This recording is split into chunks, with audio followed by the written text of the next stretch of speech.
দেখে বলে আল্লাহর বান্দা বান্দি,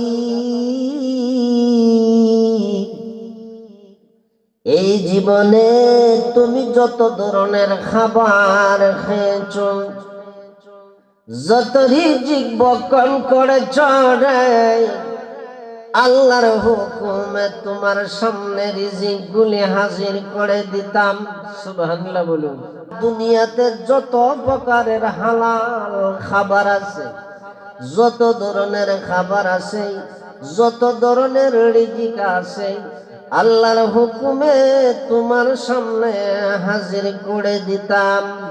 যেহেতু আজকে তোমার দুনিয়ার হায়াত শেষ হয়ে গেছে, পরকালের দিকে তুমি রওনা দিয়েছো, মেহেরবানি করে আমারে আজকে বিদায় দাও। রিজিকের ফেরেশতা ও বিদায়। এর পরে আরেকজন ফেরেশতা বান্দার সামনে সালাম দিয়ে হাজির হয়ে যায়। বান্দারে সালাম দিয়া ডেকে বলে, আল্লাহ বান্দা বান্দি, এই জীবনে মায়ের গর্ভে থেকে দুনিয়াতে আসার পর হইতে আজকের দিন পর্যন্ত তুমি যত পানি খেয়েছো, দুনিয়ার জমিনে তুমি যত পানি পান করেছো, আল্লাহর হুকুমে তোমার সামনে হাজির করে দিতাম। সুবহানাল্লাহ বলুন। আজকে সাগর মহাসাগর নদী নালা সারা দুনিয়া আমি তালাশ করলাম, সারা দুনিয়া খোঁজা খুঁজি করলাম, তোমার জন্যে সামান্য পরিমাণ পানি পাইলাম না। পানি আছে ঠিক, কিন্তু তোমার জন্য না। সুবহানাল্লাহ বলি। এই পানি জুগাইয়া দিবার ফেরেশতা যে মাত্র বান্দার কাছ থেকে বিদায় লইয়া যায়, এই বান্দা বান্দির পানি খাওয়া বন্ধ হইয়া যায়। মরণের কথার মন স্মরণ করলায় না,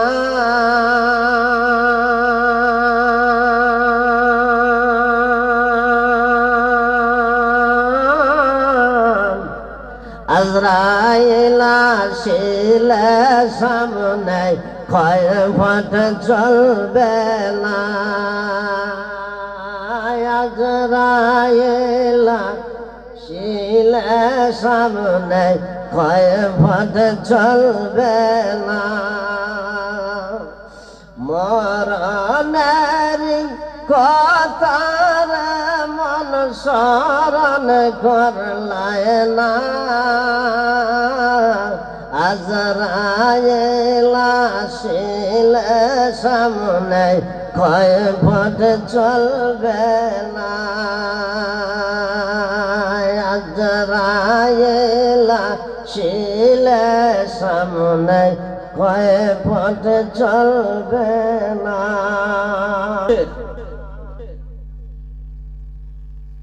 তিনটা কাল আছে,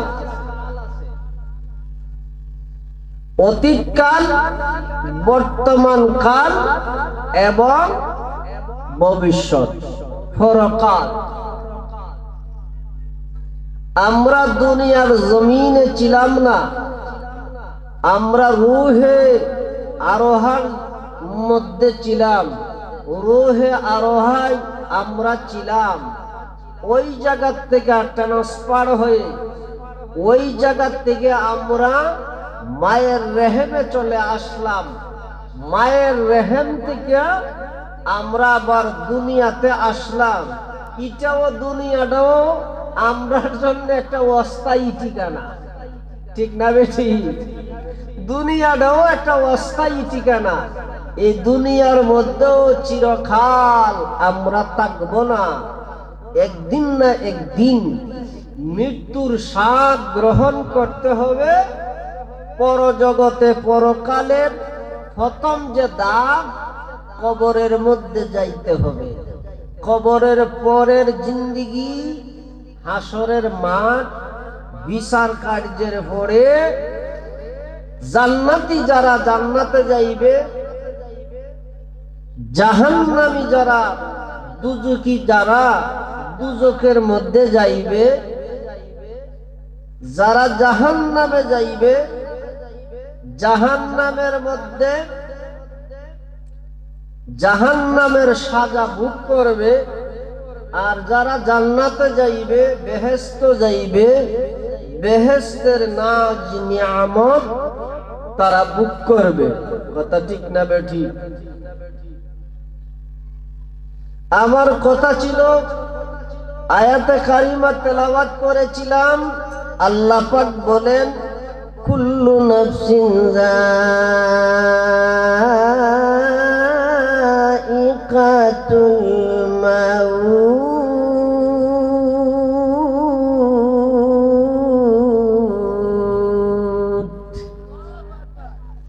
আল্লাহ পাক বলেন, প্রত্যেক প্রাণী ওই মরণশীল, মৃত্যুর স্বাদ গ্রহণ করতে হবে।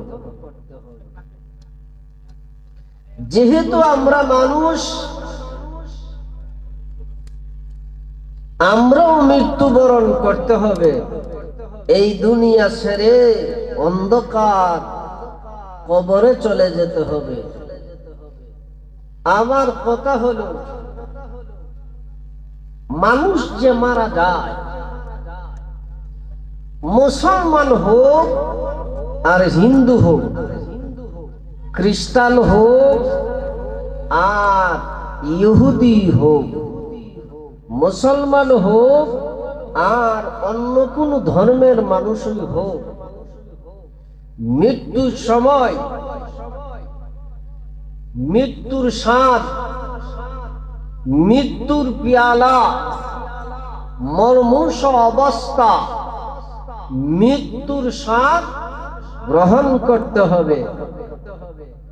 এই জন্যে আল্লামা জালালউদ্দিন সৈয়দী রহমাতুল্লাহি আলাইহি উনি একখান কিতাব লেখছেন।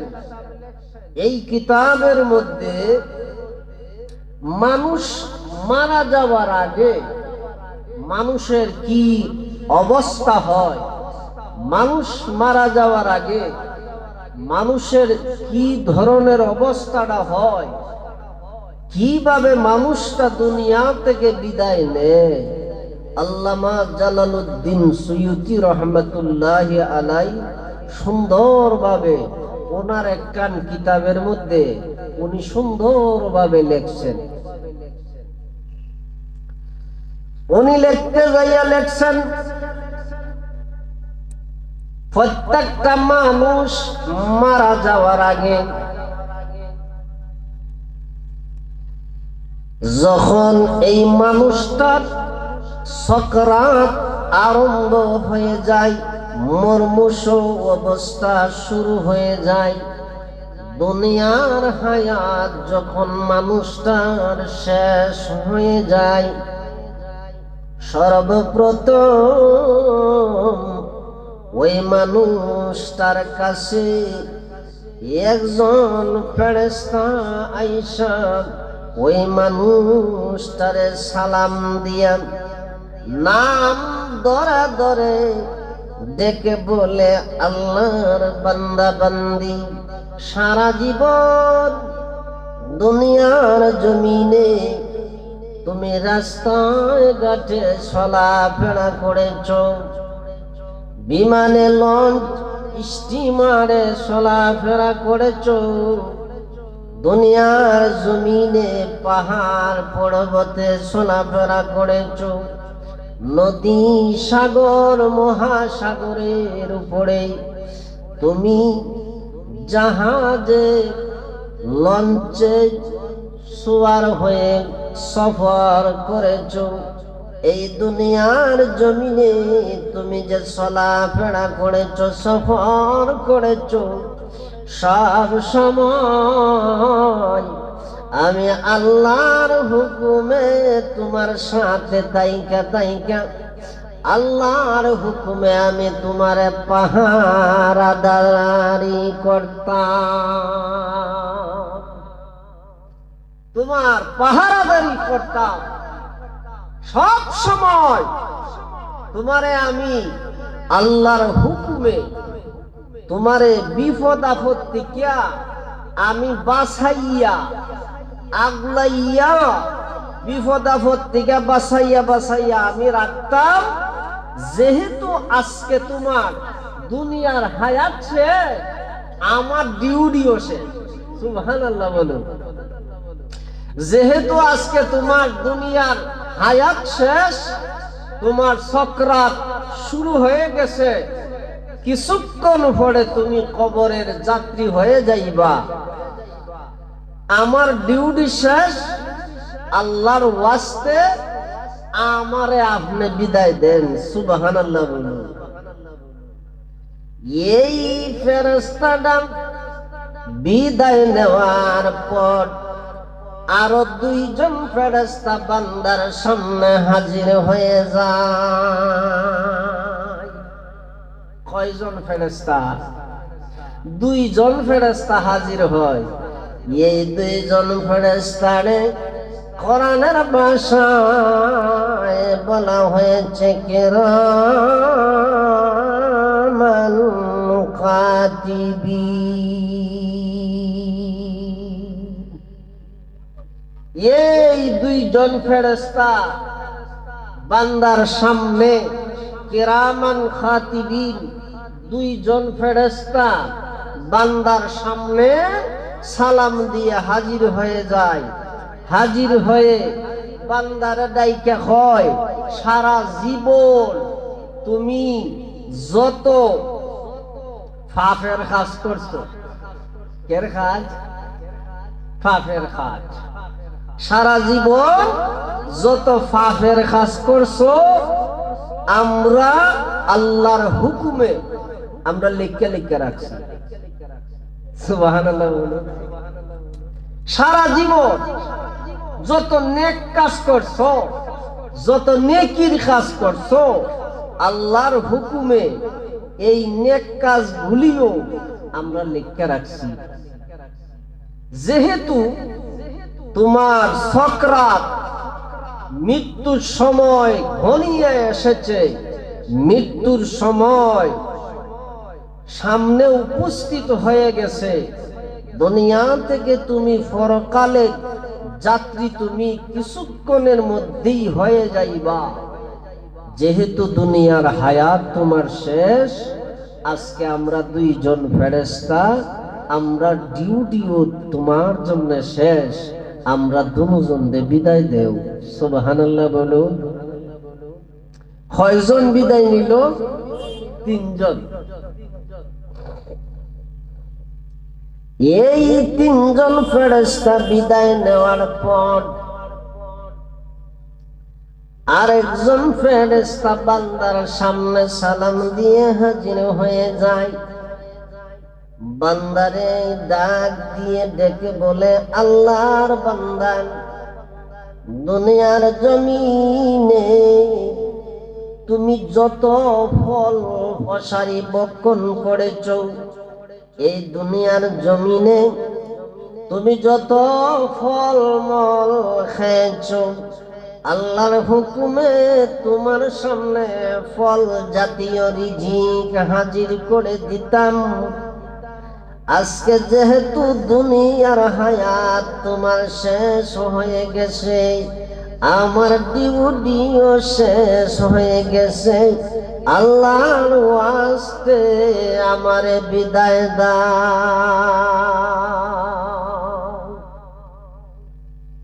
এই ফল জুগাইয়া দিবার ফেরেশতা যেই মাত্র বান্দার কাছ থেকে বিদায় নেয়, তারপরে যদি আত্মীয় স্বজন পরিবারের লোক মায়া হইয়া তারে ফল খাওয়াইবার চেষ্টা করে, হলকমের নিচে আর ফল যাবে না। সুবহানাল্লাহ বলি। এরপরে আরেকজন ফেরেশতা বান্দার সামনে সালাম দিয়ে হাজির হয়ে যায়। দেখে বলে, আল্লাহর বান্দা বান্দি, এই জীবনে তুমি যত ধরনের খাবার খেয়েছ, যত রিজিক বক্ষণ করেছ রে, আল্লাহর হুকুমে তোমার সামনে রিজিক গুলি হাজির করে দিতাম। সুবহানাল্লাহ বলুন। কেউ ভাত খায়, কেউ রুটি খায়, কেউ গোস্ত দিয়া রুটি খায়, কেউ আবার ডাল দিয়া রুটি খায়।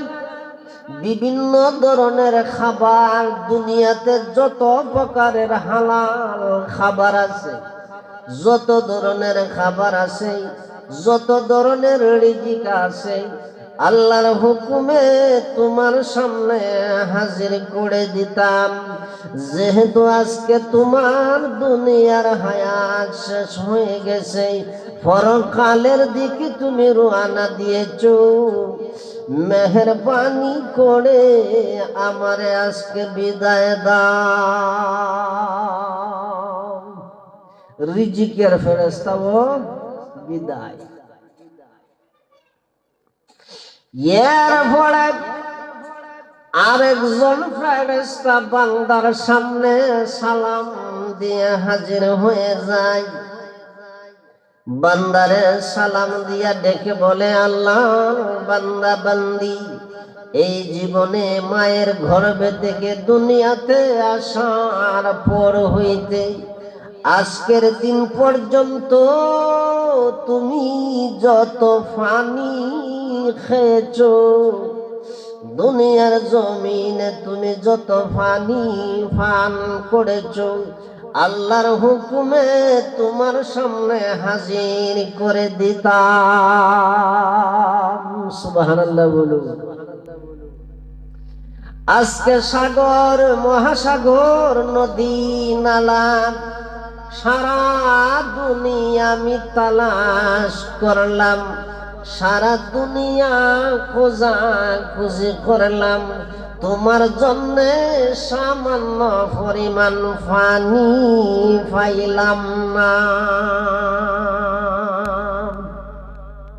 পানি আছে ঠিক, কিন্তু তোমার জন্যে না।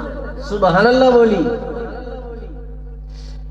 এই পানি জুগাইয়া দিবার ফেরেশতা যে মাত্র বান্দার কাছ থেকে বিদায় লইয়া যায়, এই বান্দা বান্দির পানি খাওয়া বন্ধ হইয়া যায়।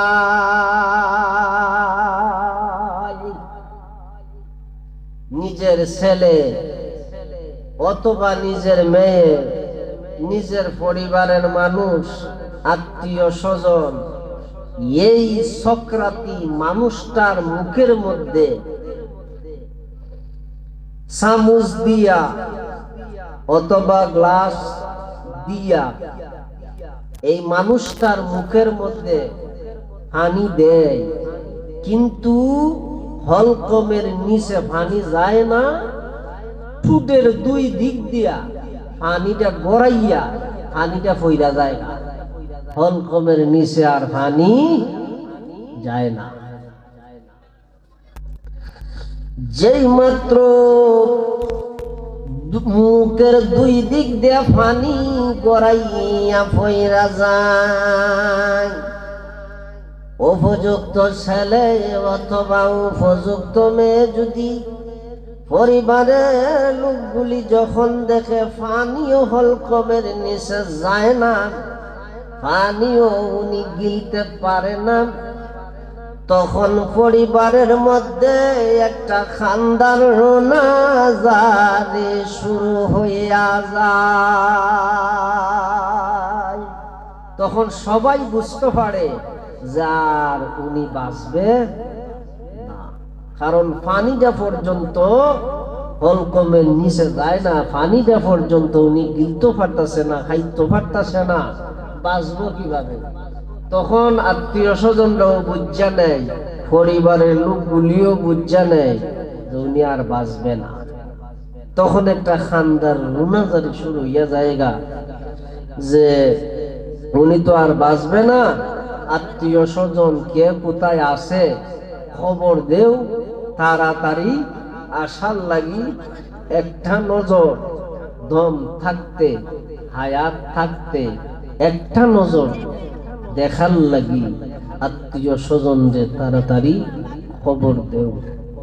এই জন্যে শায়ের বলেন, মরণের কথার মন স্মরণ করলায় না,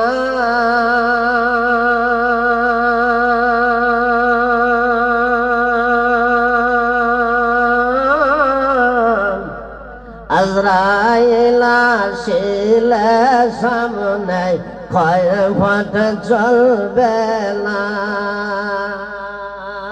আজরাইল আসিলে সামনে ক্ষয় ফট চলবে না, মরণের কথার মন স্মরণ করলায় না, আজরাইল আসিলে সামনে ক্ষয় ফট চলবে না, আজরাইল আসিলে সামনে ক্ষয় ফট চলবে না। আজরাইলে ঘুষ খায়নি, ঘুষ খায় না, আজরাইলে রাতিয়া বাঁচার কোনো ভয় নাই, মাফ নাই। বাস্কর ভিতরে যদি ঢুকে দেখেন তবু আজরাইলের কাছ থেকে বাঁচার পথ নাই। মৃত্যুর ভয়ে যদি পানির নিচে ডুব দিয়ে থাকেন যে মৃত্যুর কাছ থেকে মরণ থেকে আমি বাঁচতাম পারি, তারপরে ও মাফ নাই। যার যেই সময় মৃত্যুর সময় নির্ধারণ করে দেওয়া হয়েছে, ঠিক ওই টাইমই ওই লোকটা দুনিয়া থেকে মৃত্যুবরণ করবে, দুনিয়া থেকে বিদায় নেবে। তবে হাদিস শরীফের মধ্যে এসেছে একটা মানুষ দুনিয়া থেকে বিদায় নেওয়ার, মারা যাওয়ার 40 দিন আগে আকাশের মধ্যে তারে মৃত বলিয়া ঘোষণা করা হয়। আমরা সুবহানাল্লাহ বলি। কতদিন আগে? 40 দিন আগে আকাশের মধ্যে এই মানুষটারে মৃত বলিয়া ঘোষণা করা হয়। কেন 40 দিন আগে মৃত বলিয়া ঘোষণা করা হয়? এর কারণ হলো জান কবজ করার, রূহ কবজ করার দায়িত্ব হলো হযরতে আজরাইল আলাইহিস সালামের হাতে। ওনার দায়িত্ব হলো রূহ কবজের কাজ। মানুষের রূহ উনি কবজ করেন। তো আজরাইল আলাইহিস সালামের বসার একটা চেয়ার আছে, একটা কুরসি আছে। সুবহানাল্লাহ। ওনার এই কুরসির সামনে একটা টেবিল আছে, এই টেবিলের সামনে একটা গাছ আছে। সুবহানাল্লাহ বলুন। এই গাছের পাতায় পাতায় দুনিয়ার জমিনে যত মানুষ আল্লাহ পাক তৈয়ার করেছেন, পাঠাইছেন, প্রত্যেকটা মানুষের নাম গাছের পাতায় পাতায় লেখা আছে। এই মানুষটার নাম, বাবার নাম, মায়ের নাম, গ্রামের নাম, ঠিকানা, কোন টাইমে মারা যাইব, এই সময়টা পর্যন্ত গাছের পাতায় পাতায় লেখা আছে। সুবহানাল্লাহ বলুন। একটা মানুষ দুনিয়াতে মারা যাওয়ার 40 দিন আগে ওই তার যে নাম লেখা ফাতাটা, এই ফাতাটা গাছ থেকে জইরা আজরাইলের টেবিলের উপরের মধ্যে ফিরা জায়গা। সুবহানাল্লাহ বলি।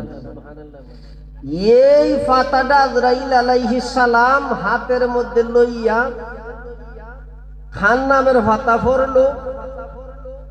মৃত্যুর সময় কোন টাইমে, সকালে না দুপুরে না বিকালে, কোন টাইমে মৃত্যু, কোন জায়গায় মৃত্যুবরণ করবে, নিজের বাড়িতে, রাস্তাঘাটে না পাহাড়ে পর্বতে, কোন জায়গায় মৃত্যুবরণ করবে, কোন জায়গায় তার জান কবজ করতে হবে, সব কিছুর ডিটেলস এই গাছের পাতার মধ্যে লেখা থাকে। এই গাছের পাতার অনুযায়ী, গাছের পাতার লেখা অনুযায়ী আজরাইল আলাইহিস সালাম ওনার টেবিলের মধ্যে একটা ডায়েরি আছে। এই ডায়েরির মধ্যে ওই মানুষটারে মৃত বলিয়া উনি লেখিয়া মৃত বলিয়া ঘোষণা করেন। সুবহানাল্লাহ বলুন। এই ডায়েরির মধ্যে আজরাইল আলাইহিস সালাম মৃত্যুর 40 দিন আগে এই ডায়েরির মধ্যে মৃত বলিয়া তারে ডায়েরিভুক্ত করে। যেই দিন আজরাইল আলাইহিস সালাম এই মানুষটারে ডায়েরিভুক্ত করে মৃত বলিয়া, এর 40 দিনের মাথায় মানুষটার মরণ হয়। সুবহানাল্লাহ বলি। 40 দিন আগে মানুষটা মৃত বলিয়া ফেরেশতাদের জগতে আজরাইল আলাইহিস সালামের কাছে মৃত বলিয়া ঘোষণা করা হয়। এর 40 দিন পরে মানুষটা দুনিয়া থেকে বিদায় নেয়। সুবহানাল্লাহ বলি। মানুষটা যখন মারা যায়, যেই মাত্র মানুষটা রূহ কবজ করা হলো, মানুষটা মৃত বলিয়া দেহটা তার পইরা রইল।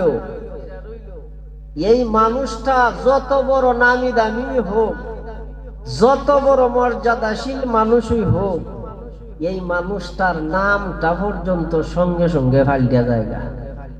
তখন আর অমুক সাপ আর অমুক সাপ কয় না, তখন কয় লাশ। ঠিক না বেটি?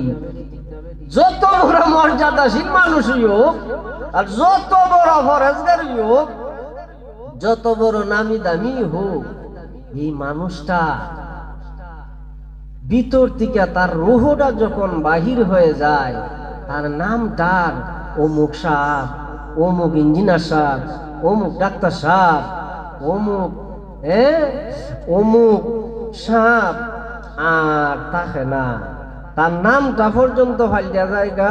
তারে এক কথায় এখন আত্মীয় স্বজন হয়, দূর দূরান্তের মানুষও হয়, লাশ দইছ না, লাশ দইছ নানি, না দইলে লাশ দইবার ব্যবস্থা করো। এই সময় একটু লক্ষ্য করে দেখেন, এই সময় এই কথা হয়নি, ডাক্তার সাহেব দইছ না, ডাক্তার সাহেব দইবার ব্যবস্থা করো, এই কথা হয়নি। লক্ষ্য হইয়া দেখেন, এই সময় খালি একটা কথাই হয়, লাশ লাশ লাশ। তাহলে বোঝা গেল ওই যে প্রথমে আয়াত তেলাওয়াত করেছিলাম, কুল্লু নাফসিন যায়িকাতুল মাউত,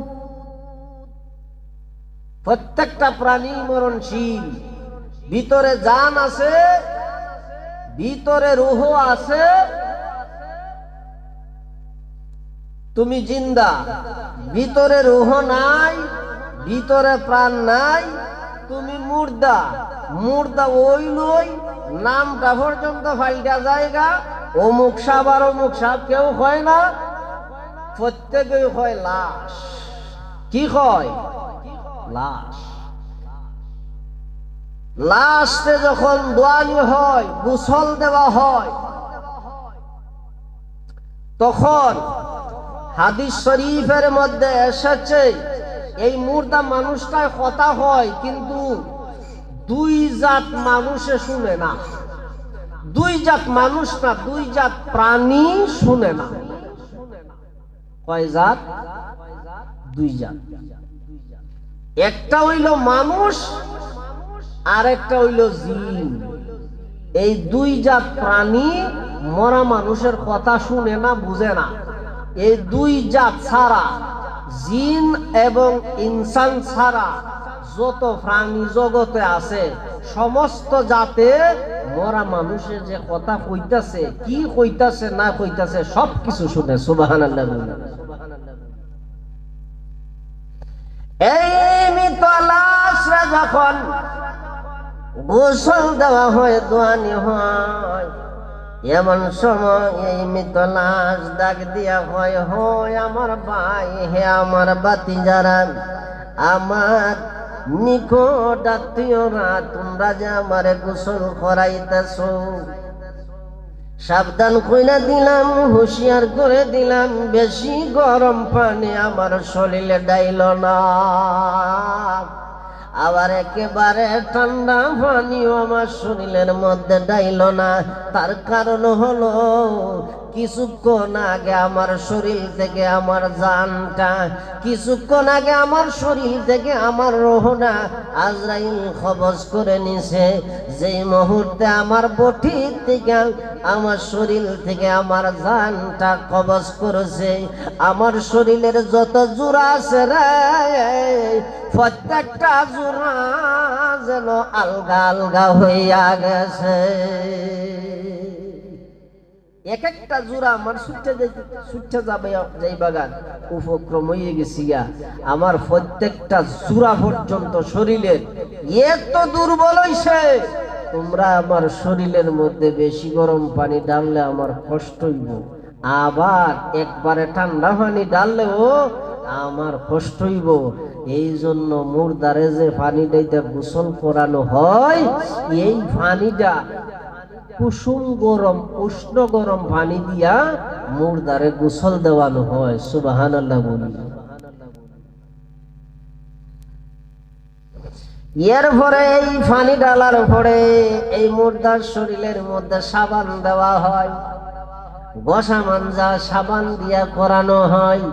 সাবান যখন শরীরের মধ্যে মাজা হয়, তখনও মুর্দা ডাক দিয়া হয়, আমার শরীরের মধ্যে আস্তে আস্তে সাবান তোমরা লাগাইও। বেশি জোরে সাবান দ্বারা ঘষাঘষি করলে আমার কষ্ট হইব। সুবহানাল্লাহ বলি। এর পরে এই বান্দারে গোসল দেওয়াইয়া, এই বান্দার শরীরের মধ্যে যখন সাদা কাফনের যে কাপড়টা নির্ধারণ করা, এই কাফনের কাপড়টা যখন বান্দার শরীরের মধ্যে লাগানো হয়, এমন সময় এই মুর্দায় একটা কথা হয়, এই কথাও আমরা জিন আর ইনসানে শুনি না। এই সময় মুর্দায় ডাক দিয়ে হয়, জীবনে কত সুন্দর সুন্দর দামি দামি কাপড় কিনলাম। সুবহানাল্লাহ। এই জীবনে কত দামি দামি কাপড় ব্যবহার করলাম, নিজের পছন্দ অনুযায়ী কত সুন্দর সুন্দর কাপড় আমি পরিধান করলাম, ব্যবহার করলাম। আজকে আমার শরীরের মধ্যে এক রঙের সাদা মার্কিন কাপড় কেন লাগাইতাছ? সুবহানাল্লাহ। এই কাফনের কাপড় পরানোর পরে বান্দারে মসজিদের চার ভয়ারে কাঁধের মধ্যে যখন তারে তুলিয়া জানাজার নামাজ পড়াইবার জন্য যখন এই বান্দারে চারজনে কান্দে লইয়া বাড়ির থেকে রওনা দেয়, তখনও একটা ডাক দিয়া কয়, হে আমার মায়ার আত্মীয় স্বজনরা, দূরের আত্মীয় স্বজনরা, তোমরা আমারে কোথায় লইয়া যাইতেছ? তোমরা আমারে কোথায় নিয়ে যাইতেছ? জানাজার মাঠের মধ্যে লাশটারে রাইখিয়া কাতারে কাতারে যখন মুসল্লিরা দাঁড়াইয়া যায়, জানাজা নারে তাকবীর, নারে রিসালাত, আহলে সুন্নাত ওয়াল জামাত, আহলে সুন্নাত ওয়াল জামাত। জানে আলম হুজুরের আগমন, সাইমন হুজুরের আগমন।